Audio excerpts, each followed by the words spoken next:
अस्सलाम वालेकुम friends, welcome back to my channel it's Tasneem और मैं हूं आपकी दोस्त तस्नीम शाहीन।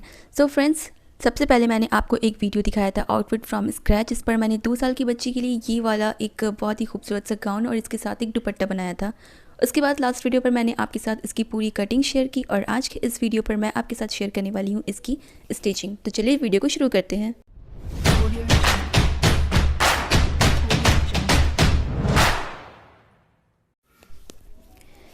तो मैंने जितना भी कटिंग किया था वो सारा फैब्रिक जो मैंने यॉक पार्ट के लिए कट किया था उसको मैंने यहाँ पर रख लिया, जिसमें मेरे फ्रंट और बैक का पीस है और साथ में स्लीव्स है।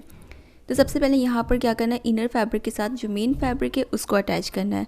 और यहाँ पर बैक साइड के लिए मैंने ज़िप लिया, जैसे मैंने आपको बताया था कि मैंने बैक साइड पर ज़िप लगानी, इसलिए मैंने बैक साइड वाली जो फैब्रिक थी उसको 1/2 इंच इतना एक्स्ट्रा लिया था। अच्छा, तो सबसे पहले मैंने यहाँ पर फ्रंट वाला पीस लिया और इस पर मैंने नेक कट कर लिया है और नेक को मैंने 3/4 रखा है। ठीक है, आप इससे ज़्यादा डीप ना करें।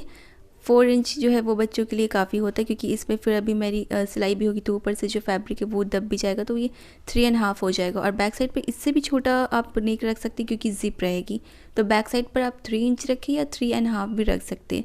तो यहाँ पर सबसे पहले मैंने क्या किया है ना, इस तरीके से नेट फैब्रिक जो है उसको सीधा रखा है, मतलब उसका जो राइट साइड होता है उसको मैंने रखा है और उसके ऊपर साटन फैब्रिक का भी राइट साइड ऊपर की तरफ रखा और मैंने इसको इस तरीके से पिन से सिक्योर कर दिया है।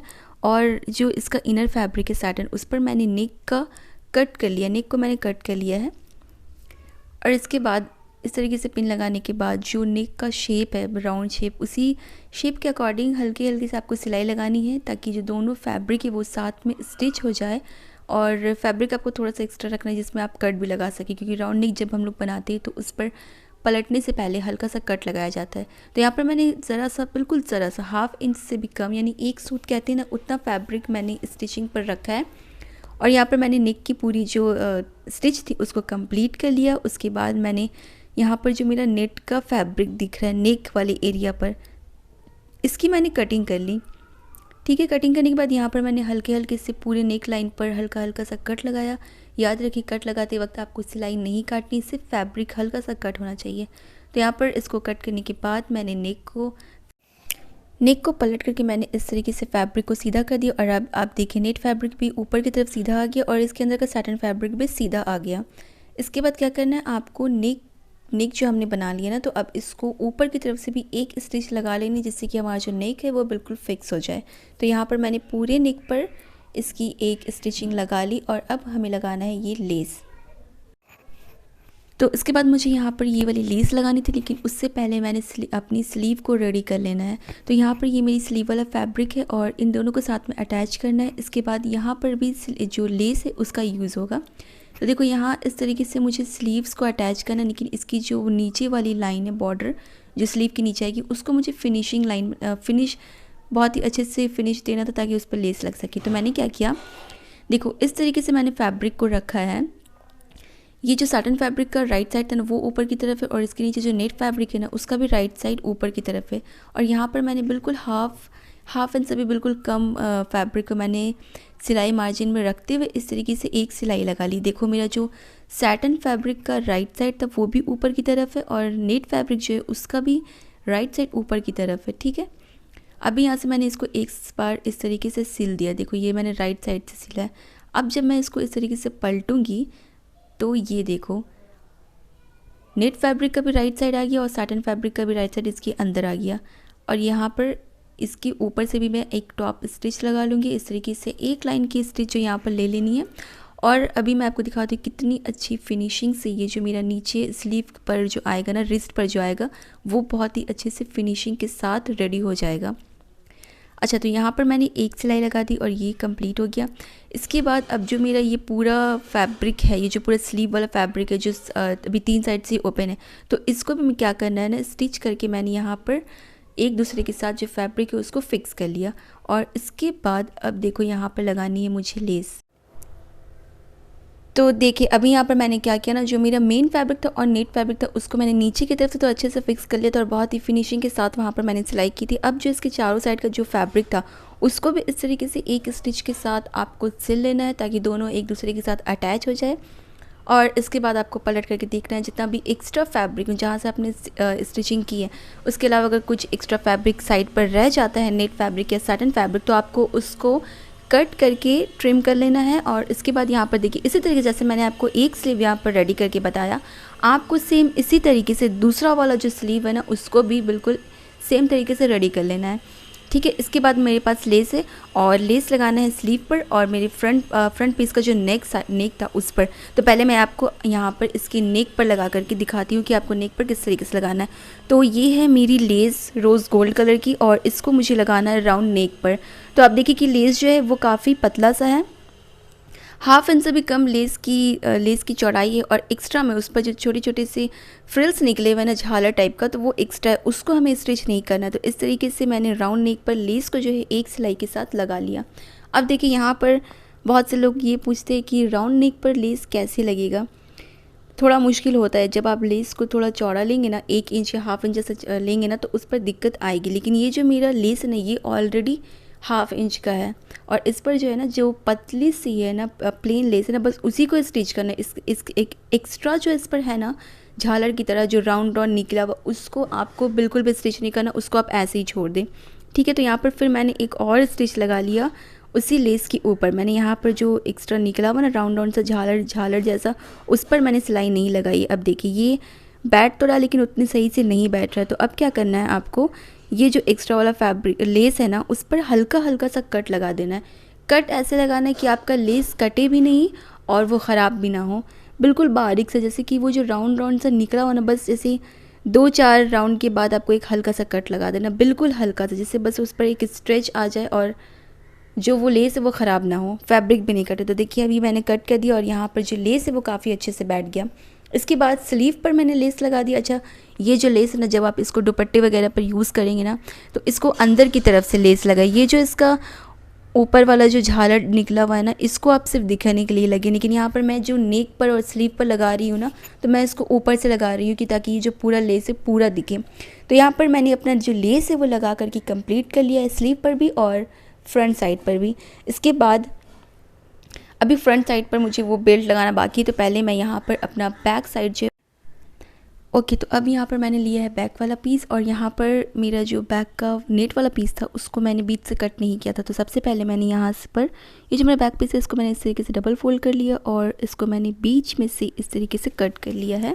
तो अब देखिए कट करने के बाद मेरे पास नेट फैब्रिक का भी 2 पीस हो गया बैक साइड के लिए और सैटिन फैब्रिक भी मैंने 2 पीसेस पर यहाँ पर रखा था बैक साइड के लिए। तो अब यहाँ पर मुझे इन दोनों को कंप्लीट करना है और यहाँ पर इन दोनों को फिर अटैच करना है ज़िप के। तो ज़िप के साथ इसको अटैच करना और सबसे पहले यहाँ पर अभी मैं नेक की मार्किंग कर लेती हूँ। तो मैंने आपको फ्रंट नेक का जो मेज़रमेंट था वो बता दिया था। अब यहाँ पर देखिए, यहाँ पर मुझे जो नेक की विड्थ रखनी है वो 2.5 इंच ही रखनी है।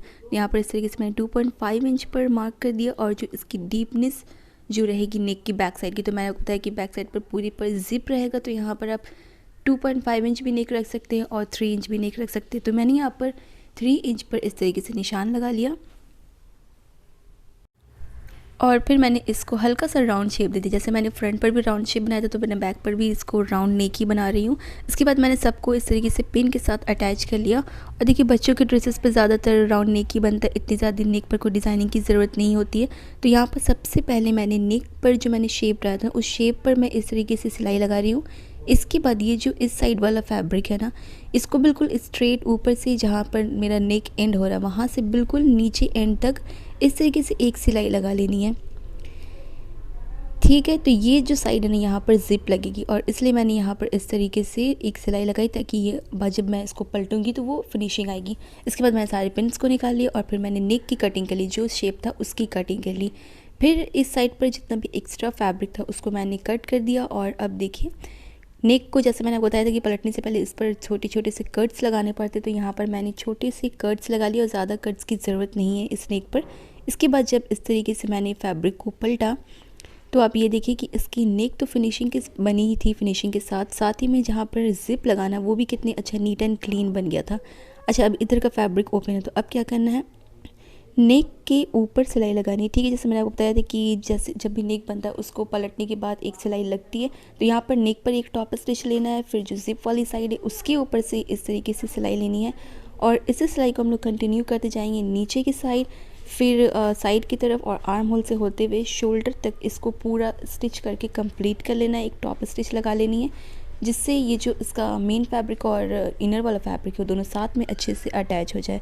तो अब आप देखिए यहाँ पर ये जो मेरा फैब्रिक था वो दोनों अच्छे से एक दूसरे के साथ अटैच हो चुका है। और अब इसके बाद जितना भी एक्स्ट्रा फैब्रिक है, क्योंकि हमेशा जो मेन फैब्रिक और इनर फैब्रिक होता है ना, तो दोनों थोड़ा मतलब उस पर एक्स्ट्रा फैब्रिक इधर उधर टेढ़ा मेढ़ा कट जाता है। तो आपको हमेशा दोनों को साथ में स्टिच करने के बाद एक बार उसको ट्रिम करना ज़रूरी, छाँटना बहुत ज़रूरी। जो भी एक्स्ट्रा फैब्रिक रहता है ना उसको कट कर लेना चाहिए। तो यहाँ पर मैंने सारे फैब्रिक्स को कट कर लिया और इस तरीके से मेरी एक साइड का जो पार्ट है, बैक साइड का लेफ़्ट साइड वाला पार्ट मेरा रेडी हो चुका है। ठीक है, अब सेम इसी तरीके से जो प्रोसेस मैंने इस पर बताया है, सेम इसी प्रोसेस से आपको राइट साइड वाला यानी बैक साइड का दूसरा पीस जो है उसको भी बिल्कुल सेम प्रोसेस से रेडी कर लेना है। और उस पर नेक की जो मार्किंग है ना आपको सेम रखनी है। 2.5 इंच का मैंने विड्थ रखा था और उसकी जो डीपनेस थी उसको मैंने 3 इंच पर रखा था। तो इस तरीके से मैंने दोनों साइड को रेडी कर लिया और अब बस इन दोनों को ज़िप के साथ अटैच करना है। तो यहाँ पर मैंने सेम पिंक कलर पर ज़िप ली और ये ज़िप इस तरीके से लगेगी। अच्छा, ये ना इनविजिबल ज़िप नहीं है। इनविजिबल ज़िप जो होती है तो वो खुद ही हाइड हो जाती है, उस पर कुछ भी नहीं नज़र आता। पर ये मैंने नॉर्मल ज़िप लिया है तो इसको हाइड करने के लिए दूसरे साइड से एक्स्ट्रा फैब्रिक रखना पड़ेगा। तो सबसे पहले मैंने ज़िप को इस तरीके से खोल लिया और एक साइड वाली जो राइट साइड पर आएगी ना उसको मैंने इसके ऊपर रख करके टॉप से नीचे तक, ऊपर से नीचे तक स्टिच लगा दी। ठीक है, तो ये एक साइड पर मेरी तो एक साइड की ज़िप जो है वो मैंने अटैच कर लिया। अब इस तरीके से दूसरे साइड का जो ज़िप है उसको ज़िप को हाइड करते हुए लगाना है। ठीक है, एक दूसरे साइड का जो फैब्रिक है उसको थोड़ा एक्स्ट्रा रखना है ताकि ये जो ज़िप है वो हाइड हो जाए। अच्छा, इसको ना आप ऊपर से शुरू करें, लेकिन देखिए यहाँ पर जो रिस्क है वो थोड़ा ज़्यादा होता है कि अगर आपका जो पीसेस है दोनों पीसेस वो ऊपर नीचे हो जाएगा तो फिर बहुत गलत हो जाएगा।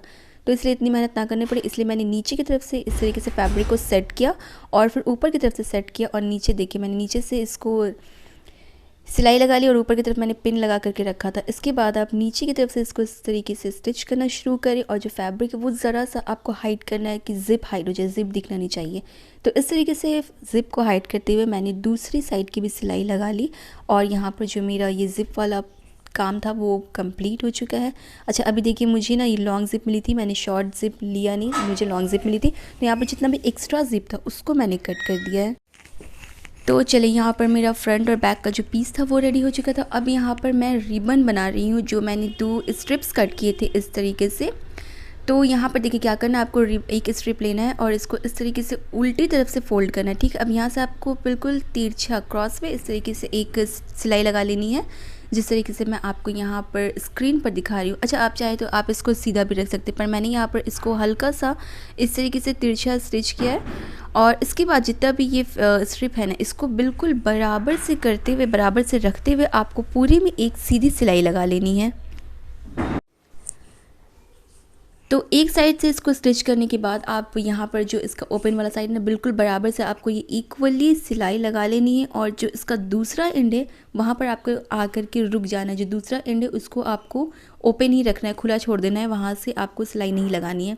तो यहाँ पर इस तरीके से मैंने एक स्ट्रिप को रेडी कर लिया। अब सेम इसी प्रोसेस से आपको ये जो दूसरा वाला स्ट्रिप है ना ये भी कंप्लीट करना है। अच्छा, यहाँ पर देखिए जो मैंने इस तरीके से सिलाई लगाई थी तो उसके बाद जितना एक्स्ट्रा फैब्रिक था वहाँ से मैंने इसको कट कर दिया। अब सेम इसी तरीके से ये जो दूसरा वाला फैब्रिक था, रिबन था, इसको भी आपको बिल्कुल वैसे ही तैयार कर लेना है। तो यहाँ पर मैंने दोनों रिबन को तैयार कर लिया है। अब इसके बाद जो दूसरी साइड मैंने बताया था कि ओपन रखना है, तो वो जो ओपन वाली साइड थी ना वहाँ से आपको रिबन को पलट देना है। और रिबन को पलटने के बाद आप देखेंगे ये बहुत ही सुंदर सा स्ट्रिप बन करके रेडी हो चुका है। तो चलिए इसको मैं आपको सीधा करके दिखाती हूँ फिर। अब देखिए यहाँ पर मैंने दोनों को पलट करके सीधा कर लिया और मेरे पास ये 2 इस तरीके से रिबन बन के रेडी हुए। और देखिए यहाँ जो मैंने तिरछी सिलाई लगाई थी ना उसका रीज़न ये था कि बाद में कंप्लीट होने के बाद ये कुछ इस तरीके से इसका शेप आए। तो ये रेडी कर लिया मैंने। अब इसके बाद क्या करना है, ये जो आपको इस तरीके से दिख रहा है, ये जब आप इसको आयरन करके बैठाएंगे ना इसकी सिलाई को तो ये बहुत ही सुंदर सा हो जाएगा। तो चलिए ये साइड रखते हैं, इसको बाद में मैं आयरन करूँगी। अभी मैं आपको दिखाती हूँ इसका यूज़ कहाँ पर होगा। तो ये देखिए ये है मेरी बैक वाली पीस, यहाँ पर मैंने ज़िप वगैरह लगा करके इसको रेडी रख लिया था। अब यहाँ पर क्या करना है, आपको ये दोनों रिबन जो है बैक वाले पार्ट के साथ अटैच कर देना है। तो जो इसका ओपन वाला साइड है यहाँ से थोड़ा सा फैब्रिक मैं कट करी क्योंकि धागे बहुत ज़्यादा निकल रहे थे। तो इसको कट करने के बाद अब क्या करना है, देखो ये जो सिलाई वाला लाइन है उसको नीचे की तरफ रखना है, ठीक है। जहाँ से जो सिलाई वाला लाइन है उसको नीचे की तरफ रखना है। अगर आप इसको स्टिच करने से पहले आयरन कर ले तो वो और भी बेहतर होगा, पर यहाँ पर मैंने आयरन नहीं किया है। तो इस तरीके से आपको रखना है रिबन को बिल्कुल एंड पर, कॉर्नर पर। आप चाहे तो हाफ इंच जैसा फैब्रिक छोड़ भी सकते, क्योंकि फिर ये जो फिटिंग की सिलाई लगेगी तो वहाँ पर ये ऑलरेडी स्टिच हो ही जाएगा। यहाँ पर सिर्फ इसको अटैच करना है, तो बस एक कच्ची सिलाई के साथ मैं यहाँ पर इसको अटैच कर रही हूँ। तो एक साइड पर अटैच कर देना है, सेम तरीके से दूसरे साइड पर अटैच करना है। यहाँ पर ना मैं हाफ इंच का फैब्रिक जो है वो छोड़ रही हूँ। जो ये मेरा यॉक पार्ट वाला पीस है उसको मैंने हाफ इंच छोड़ दिया है, ठीक है। हाफ इंच छोड़ करके मैंने यहाँ पर इस रिबन को अटैच किया है। तो इस तरीके से मैंने दोनों रिबन को अटैच कर दिया और मेरा बैक पीस रेडी हो चुका है। अब वापस चलते फ्रंट वाले पीस को रेडी करने। तो ये है मेरे फ्रंट वाले पीस। इस पर मैंने नेक पर तो लेस लगा दिया था, लेकिन अभी इस पर मुझे बेल्ट वाले वेस्ट वाले एरिया पर ये बेल्ट लगाना ज़रूरी था, ये बाकी रह गया था। तो यहाँ पर मैंने रोज़ गोल्ड कलर की एक दूसरी लेस ली है और इसको मैं लगाने वाली हूँ इसके वेस्ट पर, ठीक है। तभी देखिए ये इसकी जो विड्थ है वो 1.2 इंचेस है, ठीक है। ये 1.1 इंच से ज़्यादा है, 1 इंच से ज़्यादा है। और इसको मैं इस तरीके से डबल करके लगाऊंगी तो ये जो वेस्ट के पास बिल्ट बनेगा ना तो वो अच्छा लुक देगा, थोड़ा जो इसकी ब्रॉडनेस है वो बढ़ जाएगी। तो मैं इसीलिए इसको डबल करके लगाने वाली हूँ। तो ये देखिए इस तरीके से भी इस लेस को आप लगा सकते हैं कि जो दोनों का सर्कुलर वाला ये पार्ट है वो ऊपर बीच की तरफ आ जाए और ऊपर नीचे ये बिल्कुल स्ट्रेट लाइन आए। पर इससे ज़्यादा अच्छा तब लगेगा जब वो ऊपर की तरफ ये जो राउंड राउंड वाला स्कैलप वाला टाइप है ना वो आएगा। तो ये इस तरीके से मुझे ज़्यादा अच्छा लग रहा था, तो मैंने इसी तरीके से लेस को लगाने का सोचा। अच्छा, यहाँ पर मैंने अपनी लेस को पहले एक साइड पर लगाना शुरू किया, नीचे की तरफ जो लेस है ना वो मैंने लगाने का शुरू किया। और बस इसको एक स्टिच के साथ मैंने जो सबसे पहले ऊपर की लाइन पर एक स्टिच लगा दिया, फिर नीचे की तरफ जिसका स्कैलप वाला पार्ट था ना उस पर लगा दिया। और इसके बाद सेम तरीके से मैंने इसके ऊपर इसी लेस को दोबारा से रख करके लेस को लगा दिया। अच्छा, यहाँ पर ना लेस काफ़ी ज़्यादा ब्रॉड हो जाती क्योंकि मैं पूरी लेस को लगाई, तो मैंने क्या किया ना एक लेस को दूसरे के ऊपर ओवरलैप कर दिया और इस तरीके से इसका जो लुक था वो भी सुंदर हो गया और जो इसकी विड्थ थी वो 1.5 इंच के करीब आ गई, 2 इंच से ज़्यादा ये बढ़ी नहीं, तो ये अच्छा लुक लगा। तो यहाँ पर मैंने जो अपना वेस्ट था उसको भी रेडी कर लिया और अब मेरा फ्रंट पीस, बैक पीस और जो स्लीव थी वो सब रेडी हो चुकी थी। तो अब इसकी सबको एक साथ जोड़ देते हैं और इसकी फिटिंग वगैरह सब कुछ कर लेते हैं। तो चलिए इसकी काम को शुरू करते हैं। तो यहाँ पर मेरा फ्रंट पीस जो है वो रेडी हो चुका था। अब यहाँ पर क्या किया मैंने इसको इस तरीके से डबल फोल्ड कर दिया, बिल्कुल बराबर से इसका शोल्डर, आर्म होल वगैरह सब कुछ मैच मिलाते हुए इसको अच्छे से मैंने डबल फोल्ड किया। और यहाँ पर जो इसके आर्म होल का निशान मैंने लगाया था, फ्रंट आर्म होल का, उसको मैंने इस तरीके से ट्रिम कर लिया, ठीक है। ये मैंने पहले किया नहीं था तो ये अभी मैंने कर लिया। अब इसी तरीके से सेम प्रोसेस जो स्लीव पर अप्लाई होता है, तो दोनों स्लीव को मैंने इस तरीके से एक के ऊपर एक रखा और दोनों पर फ्रंट स्लीव के लिए जो आर्म होल की कटिंग होती है वो मैंने यहाँ पर कर लिया। तो इस तरीके से मैंने अपना जो कटिंग का काम था वो कर लिया। इसके बाद मैंने फ्रंट और बैक पीसेस को लिया और दोनों का शोल्डर अटैच कर दिया। सबसे पहले मैंने शोल्डर अटैच किया। शोल्डर अटैच करने के बाद मैंने जो मेरा ये यॉक वाला पीस था इसको मैंने इस तरीके से ओपन कर लिया और अब यहाँ पर मैं सेंटर से स्लीव को अटैच किया, ठीक है। तो सबसे पहले मैंने स्लीव का सेंटर निकाल लिया और जो यॉक पार्ट था उसका सेंटर होता है इसका शोल्डर लाइन। तो इस तरीके से मैंने शोल्डर लाइन के ऊपर स्लीव का जो मैंने सेंटर कट किया था दोनों को मैंने मैच करते हुए रखा और इसके बाद स्लीव को मैंने सेंटर से सिलना शुरू किया। तो सेंटर से इसकी सिलाई करते हुए मैं आर्म होल के 1 इंच पर पहुंची। तो यहाँ देखिए एक साइड का जो मेरा स्लीव था वो अटैच हो चुका था। अब वापस से मैंने सेंटर से दूसरी साइड का जो आर्म होल था उसकी स्टिचिंग करनी शुरू की। तो इस तरीके से आपको ये देखिए कि एक साइड का मैंने जो स्लीव है वो स्टिच कर लिया और यहाँ पर एक और फिर डबल सिलाई मैंने लगा ली स्लीव की, ताकि वो अच्छे से इसके साथ अटैच हो जाए। सेम तरीके से मैंने दूसरी साइड का जो स्लीव था उसको भी अटैच कर दिया और अब इसके बाद इसकी जो फिटिंग की सिलाई थी वो लगानी थी। तो यहाँ पर सबसे पहले मैंने स्लीव पर इस तरीके से एक पिन लगा दिया, फिर मैंने नीचे की तरफ से देखिए ये जो मैंने रिबन बना करके लगाया था उसको मैंने अंदर की तरफ किया और यहाँ पर भी एक बॉल पिन लगा लिया। इसके बाद मैंने आर्म होल के पास एक पिन लगाया और सेम तरीके से मैंने दूसरी साइड पर पिन्स लगा करके फैब्रिक को अच्छे से सेट कर लिया। फिर जो इसकी मार्किंग मैंने की थी उसको डार्क कर लिया, और अब इसके ऊपर मैंने यहाँ से इसकी जो सिलाई थी वो मैंने स्लीव की तरफ से इसकी सिलाई करनी शुरू की, फिटिंग की मार्किंग लगानी शुरू की। तो देखिए स्लीव से सिलते हुए इसको आपको आर्म होल तक जाना है। आर्म होल पर आप थोड़ा सा सिलाई जो है वो उसको लॉक कर ली 2-3 बार। उसके बाद उससे नीचे तक जो वेस्ट वाला लाइन वहाँ तक आपको वेस्ट तक इसको सिलाई को ले जानी है, और वहाँ पर भी ले जा करके इसको लॉक कर देना है। सेम प्रोसेस रिपीट करना है दूसरी साइड भी, और दोनों साइड आपको डबल स्टिच करनी है। तो इस तरीके से यहाँ पर मेरा जो ये यॉक पार्ट है वो बिल्कुल कंप्लीट हो चुका है। और अब बारी है मेरी स्कर्ट रेडी करने की, ठीक है। तो सबसे पहले मुझे अपना जो स्कर्ट रेडी करना है वो है फर्स्ट लेयर जो मैंने यहाँ पर सैटिन फैब्रिक का बनाया था। तो ये देखिए ये वो सैटिन फैब्रिक है। अच्छा, यहाँ पर मैंने आपको लास्ट वीडियो में बताया था कि जो एक्स्ट्रा कुछ फैब्रिक है उसको मैंने यहाँ पर ऐड करना था। तो ये जो मेरा सैटिन फैब्रिक का फर्स्ट लेयर स्कर्ट मैंने रेडी किया था, जो स्ट्रेट फैब्रिक कट किया था, तो कुछ इस फैब्रिक जो बचे हुए थे लेफ़्ट ओवर फैब्रिक्स उसको मैंने यहाँ पर ज्वाइन कर दिया है, ठीक है। अच्छा, इस दोनों फैब्रिक को ज्वाइन करने के बाद अब देखिए एक साइड तो मेरा ये बॉर्डर वाला एरिया जहाँ से धागे निकलने का कोई चांस नहीं, तो इसको मैं ऊपर की तरफ करूँगी, और नीचे की तरफ से इस तरीके से मैंने यहाँ पर 1 इंच जैसा फैब्रिक जो है उसको इस तरीके से डबल फोल्ड करके स्टिच कर देना है। अच्छा, यहाँ पर मैं नीचे की तरफ फोल्ड कर रही हूँ, अगर आप चाहे तो आप पीको भी कर सकते हैं। और ऊपर की तरफ क्योंकि मेरे पास इंटरलॉक मशीन है नहीं, और ये जो सैटिन फैब्रिक होता है इसमें से धागे बहुत ज़्यादा निकलते, इसलिए मैंने जो इसका बॉर्डर जो कोरी वाला बॉर्डर रहता है ना उसको मैंने कट नहीं किया, उसको मैं ऐसे ही रख रही हूँ, क्योंकि वो ऊपर की तरफ जो स्टिचिंग में फैब्रिक जाएगा ना तो वो दब जाएगा और दिखेगा भी नहीं, और वहाँ से धागे भी नहीं निकलेंगे। तो इस तरीके से मैंने पूरे फैब्रिक को नीचे पर इस तरीके से डबल फोल्ड कर दिया है, ठीक है। अब देखिए ये जो टोटल फैब्रिक है इसकी जो इसका टोटल लेंथ है वो मैं आपको बता रही हूँ, क्योंकि देखिए मेरा जो फैब्रिक है इस पर मैंने एक्स्ट्रा फैब्रिक भी ऐड किया। तो अभी ऐड करने के बाद इसकी जो टोटल लेंथ है वो हो चुकी है, तो 56 प्लस यहाँ पर 11 इंचेस आ रहे, तो ये हो गया टोटल 67 इंचेस। जो मेरा टोटल फैब्रिक है उसकी लेंथ होगी 67 इंचेस, और जो यहाँ पर मुझे वेस्ट रेडी रखनी वो 20 इंचेस की रखनी है। तो अब देखिए 67 इंचेस जो मेरी लेंथ आई, और मुझे 20 इसकी वेस्ट रखनी है। तो जब 67 को 20 से डिवाइड करेंगे तो वो 3.3 समथिंग आएगा, तो यहाँ पर 3 इंच मान कर चलते हैं। तो पूरे जो फैब्रिक है मेरे पास, पूरे फैब्रिक पर मैंने इस तरीके से 3-3 इंच के गैप पर निशान लगा दिए। अब ये जो निशान है ना, इन्हीं के बीच मुझे सारी प्लीट्स बनानी है, ठीक है। ये मैं प्लीट्स वाला गाउन बनाने जा रही हूँ। तो यहाँ पर सबसे पहले आपको स्टार्टिंग में थोड़ी सी जो आपकी फैब्रिक है सिलाई, उस पर आपको स्ट्रेट सिलाई लगा लेनी है। उसके बाद जहाँ पर मैंने 3 इंच का निशान लगाया था वहाँ से इस तरीके से फैब्रिक को पकड़ करके एक प्लीट्स बनानी है। अब देखिए मेरी ये एक प्लीट बन गई। अब दूसरी जगह पर जहाँ पर ये निशान लगा हुआ है 3 इंच का, वहाँ से इस तरीके से फैब्रिक को पकड़ेंगे और इस तरीके से उठा करके आपको प्लीट्स बनाते जानी है। तो आप देखें कि आपकी जो सारी प्लीट्स है वो इक्वल बन रही है, सारी प्लीट्स 1-1 इंच की बनेगी, और बहुत ही अच्छे से इक्वल डिस्टेंस पर आपकी ये बन जाएगी प्लीट्स। और यहाँ पर मैंने पूरी में प्लीट्स बना करके इसको रेडी कर लिया। और अब आप देखिए ये जो इसका फैब्रिक है इसकी जो लेंथ है अब वो एग्जैक्टली 20 इंचेस की हो गई। तो अब देखिए ये एग्जैक्टली 20 इंचेस का हो गया जितना मुझे मेरी वेस्ट चाहिए। तो यहाँ पर मैंने अपना एक लेयर कंप्लीट कर लिया। इसके बाद जो मुझे टॉप लेयर, जो फर्स्ट लेयर मेरा होगा नेट फैब्रिक का, तो मैंने नेट फैब्रिक वाला फैब्रिक ले लिया, और इसके बाद यहाँ पर मैं इस तरीके से प्लीट्स बना रही हूँ। अच्छा, यहाँ पर मैं अपोजिट साइड पर प्लीट्स बना रही हूँ।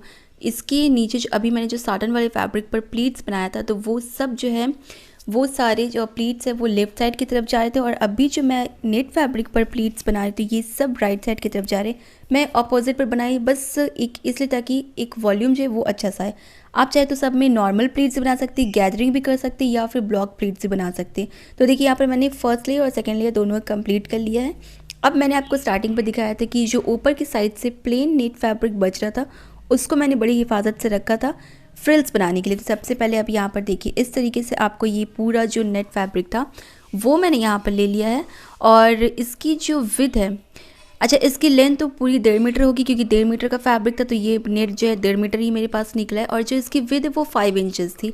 अब इसको मैंने क्या किया ना, बीच में से बिल्कुल इक्वली कट कर दिया। तो इसको मैंने 2 पीसेस में कट कर लिया। अब मेरे पास जो है 2.5 मीटर के 2 पीसेस हो गए, और क्योंकि इन दोनों की लेंथ 1.5 मीटर थी और मैंने 1.5 को 2 मीटर में 2 पीसेस में कट कर दिया। तो अब मेरे पास टोटल ये जो नेट फैब्रिक है वो 3 मीटर का हो गया, ठीक है। अभी मैंने क्या किया ना, इन दोनों फैब्रिक को एक साथ अटैच कर दिया, जैसे कि इसकी लेंथ जो है वो ऐड करके 3 मीटर्स की हो गई। और अब इसके बाद ये जो फैब्रिक है इसको, अब देखिए यहाँ पर दो प्रोसेस है। या तो आप इस स्ट्रिप को डबल करने के बाद पूरी स्ट्रिप पर एक सिलाई लगा लें, जिससे कि ये डबल फोल्डेड होकर के सिल जाए। या फिर आप मेरी तरह इस तरीके से, अगर आपसे हो पा रहा है, अगर आप संभाल सकते हैं, तो इस तरीके से फैब्रिक को डबल फोल्ड करते हुए इस पर फ्रिल्स बनाते जाना है। ठीक है, यहाँ पर मैंने कोई सिलाई नहीं लगाई, यहाँ पर मैंने फैब्रिक को डायरेक्ट डबल फोल्ड कर दिया और फिर इस पर मैं इस तरीके से छोटी छोटी से फ्रिल्स बनाती जा रही हूँ।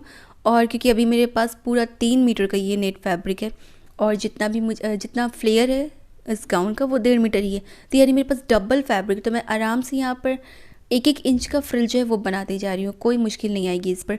तो इस तरीके से पूरे फ्रिल्स को रेडी कर लेना है और इसके बाद आपको अटैच करना है अपने उस नेट वाले फ्लेयर पर। अच्छा, तो अब देखिए यहाँ पर मैंने अपना ये जो फ्रिल्स है वो बना करके रेडी कर लिया है। और अभी देखिए यहाँ पर मैंने धागा चेंज कर लिया। धागा चेंज क्यों किया है?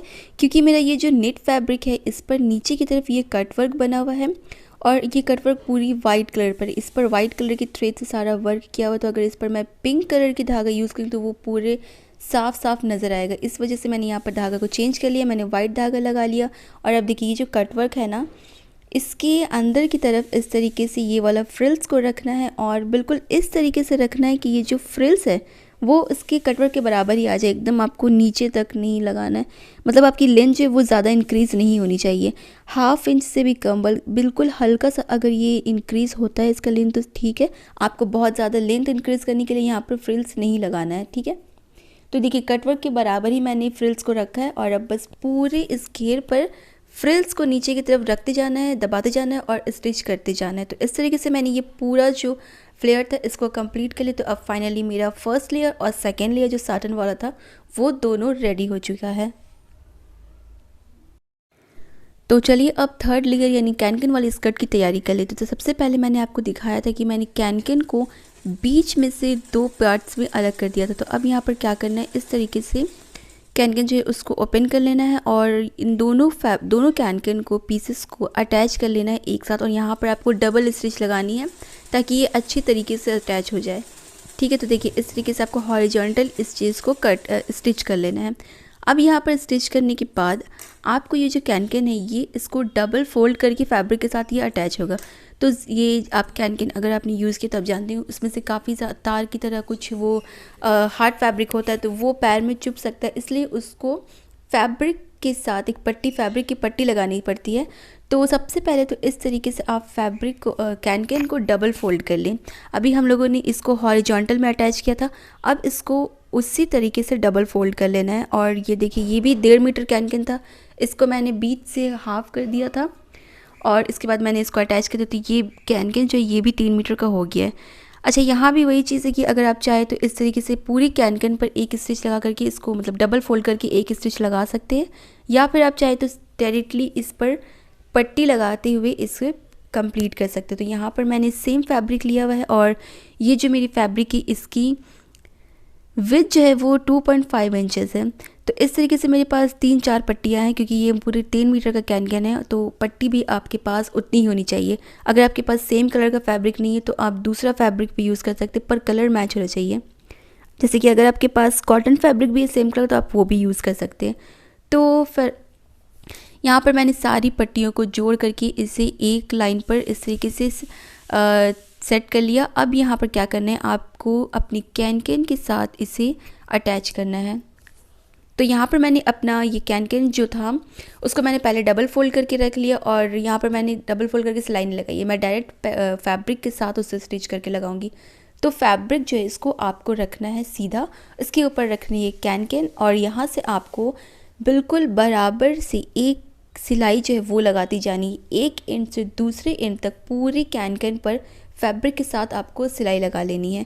और इस तरीके से सिलाई लगाने के बाद आपको कैनकन को अब देखिए अब आपको क्या करना है, इस तरीके से फैब्रिक जो है वो उस निकालना है फैब्रिक को और अब इसको ऊपर की तरफ इस तरीके से आपको फोल्ड कर देना है, ठीक है। तो फैब्रिक को सबसे पहले आपने नीचे से ऊपर की तरफ निकाल लिया। अब ये जो फैब्रिक है इसको भी हल्का सा अंदर की तरफ फोल्ड करते हुए यहाँ से आप स्टिच लगा ले पूरे कैनकन पर। तो इसीलिए मैंने आपसे कहा था कि जो ये फैब्रिक आप यहाँ पर यूज़ करेंगे ये 2.5 इंच 3 इंच या उससे ज़्यादा ले तो ज़्यादा अच्छा होगा। अगर आप 4 इंच भी लेते तो बहुत अच्छे से आपकी ये जो कैन है उस पूरे कैन पर पट्टी लग जाएगी। तो देखिए इस तरीके से मैंने फैब्रिक को हल्का सा अंदर की तरफ फोल्ड करते हुए पूरे में स्टिच लगाना शुरू किया। अब देखिए आपकी ये एक तरफ से भी इस तरफ से भी सिल जाएगी और बैक साइड से भी सिल चुकी है। तो इससे क्या होगा ना कि ये जो कैन है वो सेफ़ हो जाएगा और किसी के पैरों पर लगेगा नहीं, चुभेगा नहीं। तो इस तरीके से फैब्रिक लगाया जाता है इस पर। अब एक एंड से दूसरे एंड तक आपको सेम इसी तरीके से पूरे कैन को तैयार कर लेना है।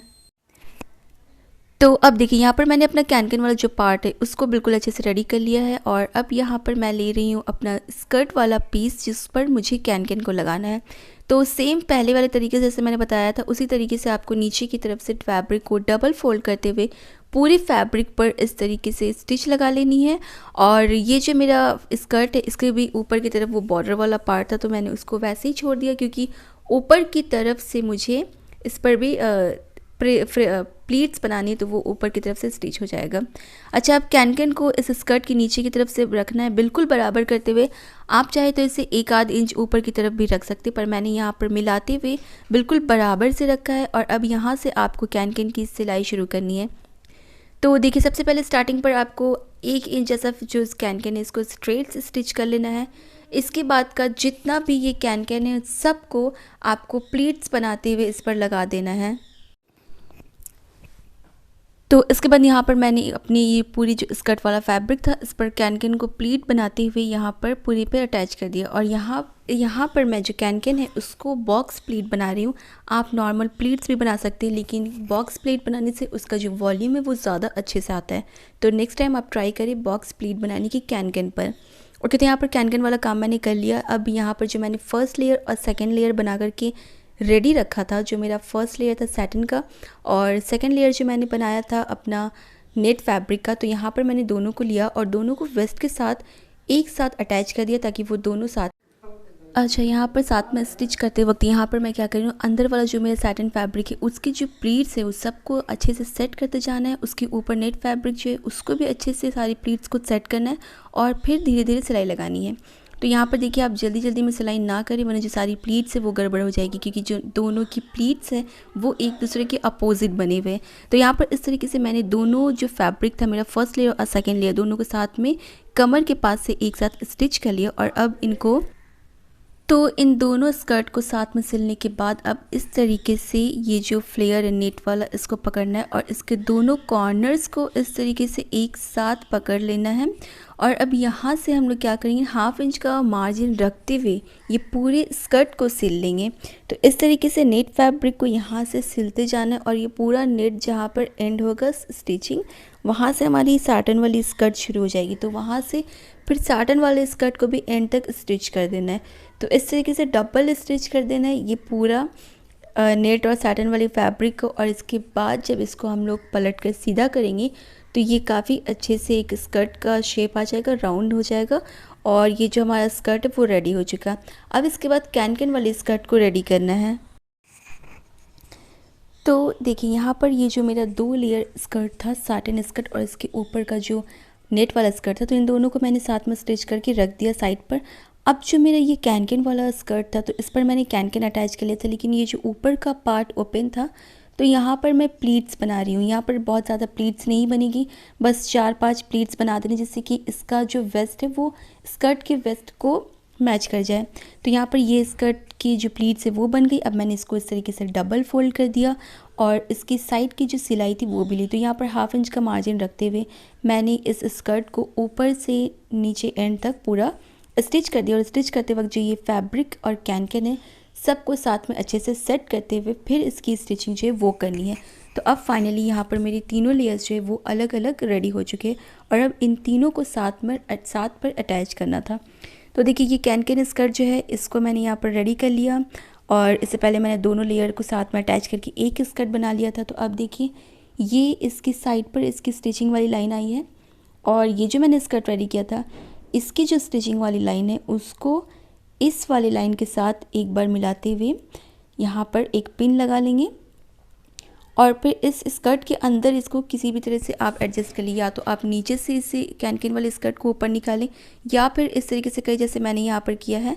जो मेरा स्कर्ट रेडी था उसको मैंने इस तरीके से कैन वाली स्कर्ट के ऊपर से डाल दिया, और जो दोनों की स्टिचिंग वाली लाइन है दोनों स्कर्ट की, वो दोनों एक ही तरफ आनी चाहिए। और वहाँ पर सबसे पहले मैंने इस तरीके से एक पिन लगा करके इनको सेट कर दिया। अब जो बाकी पूरा स्कर्ट है उसको अच्छे से सेट कर ले, पूरी अच्छे से वो नीचे तक आनी चाहिए, और जो वेस्ट लाइन है साथ में अच्छे से मैच होनी चाहिए। तो यहाँ पर सबको मैच करने के बाद फिर मैंने पूरे स्कर्ट की जो वेस्ट लाइन थी, जो उसकी कमर की गोलाई थी, उस पर मैंने यहाँ पर एक सिलाई लगा ली, और एक सिलाई के साथ मैंने तीनों स्कर्ट को साथ में अटैच कर लिया। तो यहाँ पर जो मेरा स्कर्ट वाला पार्ट है वो रेडी हो चुका है, और जो मैंने यॉक पार्ट था वो भी पहले रेडी करके रख लिया है। और यहाँ पर मैंने एक लटकन भी बनाया, तो लटकन का वीडियो मैं अभी आपके साथ शेयर नहीं कर रही हूँ। तो यहाँ पर मैंने लटकन जो था उसको पहले से बना करके रख लिया था। स्कर्ट को रेडी करने के बाद ये एक टोकरी की तरह लग रहा था, क्योंकि इसके अंदर पे कैन बहुत ही अच्छे से लगा है। तो जितने अच्छे से ये कैन आप लगाएंगे उतना अच्छा इसका राउंड सर्कल स्कर्ट बनेगा। तो यहाँ पर स्कर्ट कंप्लीट हो गई, और मैंने यहाँ स्कर्ट पर लटकन को भी अटैच कर दिया। और अब ओके, तो यहाँ पर मैंने स्कर्ट की लेफ़्ट साइड पर इस तरीके से एक निशान लगा दिया, और अब मेरा जो यॉक पार्ट का लेफ़्ट साइड था वहाँ पर मैंने इस तरीके से दोनों को पकड़ के एक पिन लगा दिया। अब यहाँ पर क्या करना है, इस तरीके से हल्की सी सिलाई लगा लेनी है, को स्टिच करना शुरू किया। और मैंने एक साइड का जो हाफ पोर्शन था यॉक पार्ट का उसको मैंने स्कर्ट के साथ स्टिच कर लिया। अब इसके बाद मैंने क्या किया ना, जो मेरा यॉक पार्ट था उसको मैंने स्कर्ट के अंदर कर दिया, और फिर मैंने पूरी गोलाई पर इसकी जो है यॉक पार्ट और स्कर्ट को मैंने स्टिच कर लिया। तो यहाँ पर फाइनली मेरा यॉक पार्ट और स्कर्ट जो दोनों कंप्लीट थे, मैंने दोनों को एक साथ स्कर्ट और यॉक को अटैच कर लिया, और फाइनली मेरा जो ये गाउन है वो कंप्लीट हो गया। और अब मैं आपको दिखाती हूँ इसका फाइनल लुक। तो फ्रेंड्स, फाइनली मेरा आउटफिट फ्रॉम स्क्रैच का ये जो गाउन था 2 साल की बच्ची के लिए वो रेडी हो चुका है। तो पहले मैंने एक वीडियो पर आपको इसको आउटफिट फ्रॉम स्क्रैच पर दिखाया, उसके बाद मैंने सेकंड वीडियो पर इसका जो पूरा कटिंग है, सारी कटिंग वगैरह की वीडियो बनाई, और आज ये थर्ड पार्ट था जिस पर मैंने इसकी पूरी फुल स्टिचिंग आपको बताई। तो आई होप आपको ये सारा कटिंग स्टिचिंग वगैरह सब कुछ समझ आया होगा। और अगर आपको ये वीडियो पसंद आए तो इसे लाइक करिए, कमेंट करें और शेयर करना ना भूलें। अगर आप मेरे चैनल पर नए हैं तो इसे सब्सक्राइब करना ना भूलें, क्योंकि अभी आपको मेरी चैनल पर बहुत ही अच्छे अच्छे वीडियोस देखने को मिलेंगे। अभी मैंने काफ़ी दिनों से मैंने अपने चैनल पर वेडिंग सीरीज़ शुरू किया है, और ये जो एक आउटफिट फ्रॉम स्क्रैच था बच्चों के लिए, ये भी वेडिंग सीरीज़ का ही एक हिस्सा है। अभी आगे और भी वेडिंग वाले बहुत सारे आउटफिट्स आने बाकी है। तो इन वीडियोज़ को देखने के लिए मेरे चैनल को सब्सक्राइब करना ना भूलें। तो मिलते हैं नेक्स्ट वीडियो में, तब तक के लिए बाय बाय, टेक केयर, अल्लाह हाफिज़।